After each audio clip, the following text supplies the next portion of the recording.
Praise the Lord.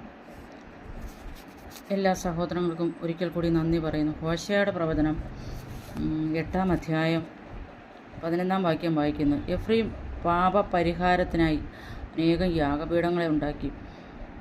ഇതിൻ്റെ ശേഷം 12-ാം അധ്യായത്തിൽ നമുക്ക് കാണാൻ കഴിയുന്നത് ദൈവത്തിൻ്റെ ന്യായപ്രമാണം അപൂർവ കാര്യങ്ങളായി എണ്ണപ്പെടുന്നു.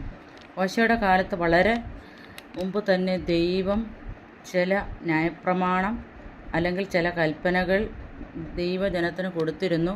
എന്നാൽ അതേ പ്രകാരം ജീവിക്കാൻ ജനത്തിന് കഴിയാതെ വന്നപ്പോഴാണ് ഒരപൂർവമോ അഥവാ അന്യമോ ആയ കാര്യങ്ങളായി കണക്കാക്കുകയായിരുന്നു. ഇന്ന് സഭയിൽ അനേകർ കടന്നു വരുന്നെങ്കിലും ദൈവഹിതപ്രകാരം ആർക്കും ജീവിക്കാൻ കഴിയാത്ത ഒരു സാഹചര്യത്തിലാണ് ഇന്ന് സഭ അല്ലെങ്കിൽ ദൈവസഭ അല്ലെങ്കിൽ വിളിച്ച് വേർതിരിക്കപ്പെട്ടവരെന്നുള്ള ആൾക്കാരൊക്കെ അങ്ങനെ കാണാൻ കഴിയും. ആ ദൈവത്തിൻ്റെ നിയമങ്ങളെ കാത്തു സൂക്ഷിക്കുക, ഒന്നും ചെയ്യാതെയാണ് അവർ ആയിരിക്കുന്നത്. അപ്പോൾ കാത്തു സൂക്ഷിക്കാൻ തൻ്റെ വചനത്തിൻ്റെ കൽപ്പനകൾ അവർക്ക് ഉചിതമാകുന്നില്ല. കാരണം തങ്ങളുടെ പാപത്തിൽ തുടരുവാൻ തന്നെ അവരാഗ്രഹിക്കുന്നതായിട്ട് നമുക്ക് ദൈവത്തിൻ്റെ വചനം കാണാൻ കഴിയുന്നുണ്ട്. ഈ നാളുകൾ അതിനുവേണ്ടി നമ്മൾ പ്രാർത്ഥിക്കുക, പൂസിക്കുക, ദൈവജനത്തിന് വേണ്ടി നശിച്ചു പോകുന്ന ആത്മാക്കൾക്ക് വേണ്ടി കരയുക, പ്രാർത്ഥിക്കുക.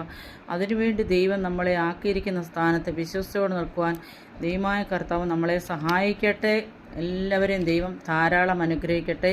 അതായത് എഫ്രൈം പാപപരിഹാരത്തിനായി അനേക യാഗപീഠങ്ങളെ ഉണ്ടാക്കിക്കൊണ്ട് യാഗപീഠങ്ങൾ അവന് പാപഹേതുവായി തീർന്നു.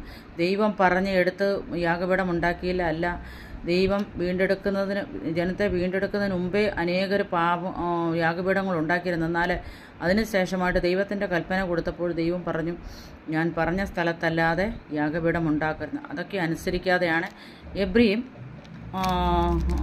പ്രൈസ് ദി ലോർഡ് പാപപരിഹാരത്തിനായി അനേക യാഗപീഠങ്ങളെ ഉണ്ടാക്കി നമുക്ക് കാണാൻ കഴിയും. ദൈവത്തിൻ്റെ ഇഷ്ടമില്ലാതെ ദൈവഹിത പ്രകാരമല്ലാതെ യാഗപീഠങ്ങളെ ഉണ്ടാക്കുവാനോ ദൈവഹിതമില്ലാതെ ജീവിക്കുവാനോ നമുക്ക് അനുവാദമില്ലെന്നാണ് ഈ ദൈവത്തിൻ്റെ വചനത്തിൽ കൂടി നമ്മളോട് സംസാരിക്കുന്നത്. അപ്പം ദൈവഹിതപ്രകാരം ജീവിക്കുന്ന ഒരു വ്യക്തി ദൈവം പറയുന്ന കൽപ്പനകൾ, ആലോചനകൾ അനുസരിച്ച് ജീവിക്കണമെന്നാണ് ദൈവവചനം നമുക്ക് വെളിപ്പെടുത്തുക തന്നെ ചെയ്യുന്നത്. അതിനുവേണ്ടി നാം എപ്പോഴും ഒരുങ്ങിയിരിക്കുന്ന ഒരു അനുഭവം നമ്മുടെ ജീവിതത്തിൽ ഉണ്ടായിരിക്കണം. കർത്താവിൻ്റെ വരവ് എപ്പോഴും അറിയത്തില്ല, നമ്മുടെ മരണം എപ്പോഴും അറിയത്തില്ല. നമ്മൾ ഉറങ്ങുമ്പോഴാണോ, നമ്മൾ നടക്കുമ്പോഴാണോ, നമ്മൾ പോകുമ്പോഴാണോ കർത്താവിൻ്റെ വരവ്. അപ്പോൾ അതിനുവേണ്ടി നമ്മൾ ഒരുങ്ങി കാത്തിരിക്കാൻ വേണ്ടിയിട്ട് നമുക്ക് ദൈവകരങ്ങളിലേക്ക് നമ്മളെ ഏൽപ്പിച്ചു കൊടുത്ത് വിശുദ്ധിയോടും വേർപാടോടും ദൈവകൽപ്പനയോടും ദൈവവചനത്തോടും അനുസരിച്ച് ചെയ്യാൻ സഹായിക്കേണ്ടതിനായിട്ട് നമുക്ക് പ്രാർത്ഥിക്കാം. ദൈവം അനുഗ്രഹിക്കട്ടെ.